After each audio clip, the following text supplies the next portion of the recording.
It's 2040. A man steps out of his house into early morning light. The door senses him and seals itself shut behind him. He walks toward the street, hands empty, pockets empty. His phone is still on the kitchen table, screen dark, untouched since the night before. He doesn't go back for it, not because he forgot, because he doesn't need it. Somewhere on a shelf in a museum exhibit, a glass rectangle sits behind a velvet rope, label still legible. Smartphone, early 21st century, once considered essential. So if the smartphone disappears, what replaces it? Everyone alive today has watched a screen swallow the rest of the world. Calls became texts, texts became apps, buttons disappeared into glass. Within a single decade, that glass rectangle absorbed the camera, the wallet, the map, the television, and the conversation. Right now, more than 200 million of these devices are manufactured every single year by one company alone. And yet, inside the labs building what comes next, many of the engineers responsible for that success already treat the smartphone as a transition device, not the destination, a stepping stone. So what replaces it? The screen was small, but it demanded an extraordinary amount of attention. Necks bent forward, eyes locked downward.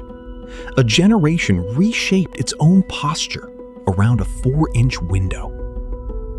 The notifications never stopped. A buzz for a message, a buzz for a like, a buzz for nothing at all. Battery life became a quiet daily anxiety, a percentage in the corner dictating the rhythm of an entire day. And underneath it sat a deeper unease. How much of a life, location, habits, conversations, fears had quietly been collected by the very device trusted to hold it? Here's something worth sitting with. The first generation to grow up without ever owning a smartphone may already be alive today, in a crib, in a stroller, in a classroom, too young yet to know what they're about to skip entirely. These pressures didn't go unnoticed. Somewhere, the release valve was already being built. Forget the list of gadgets for a moment. Picture the moments themselves. You meet someone for the first time at a conference. Before they say a word, a quiet label appears at the edge of your vision. Their name, their company, the subject line of the last email they sent you 6 months ago that you'd completely forgotten about. You walk through an airport. No paper, no phone, no pocket patted down at security. A boarding pass simply doesn't exist anymore as an object. Your identity is the ticket, confirmed by a glance, gone before you finish the thought.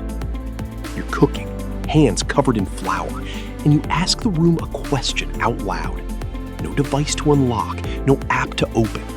The kitchen itself answers, because the room has been listening for exactly that kind of question all along. You're walking home at night, and a path lights up faintly along the pavement, visible only to you. Because the city already knows which streets are quiet and which ones aren't tonight, right now.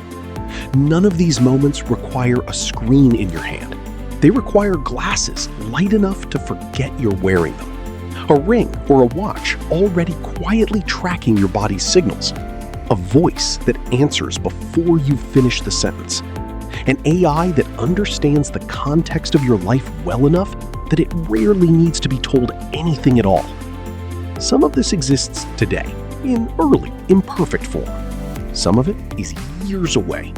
Some of it is still an educated guess about where the curve is bending. But the direction is no longer really in question. Computing is leaving the hand and moving onto the body, into the air, into the room itself. A woman wakes up. There is no alarm sound, only a slow rise of light along the ceiling, timed to the exact moment her sleep is lightest. She opens her eyes. A faint outline appears at the edge of her vision through glasses resting on the nightstand, already woken by the sound of her stirring. Weather, 3 appointments, a message from her sister, condensed into a single sentence. She walks toward her door, and it unlocks itself, recognizing the particular way she walks before she's even reached for the handle. On the street, she doesn't check directions.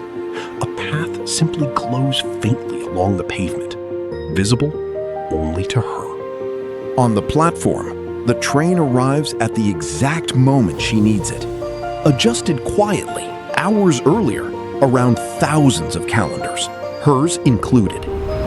In a shop, she picks up what she needs and walks out.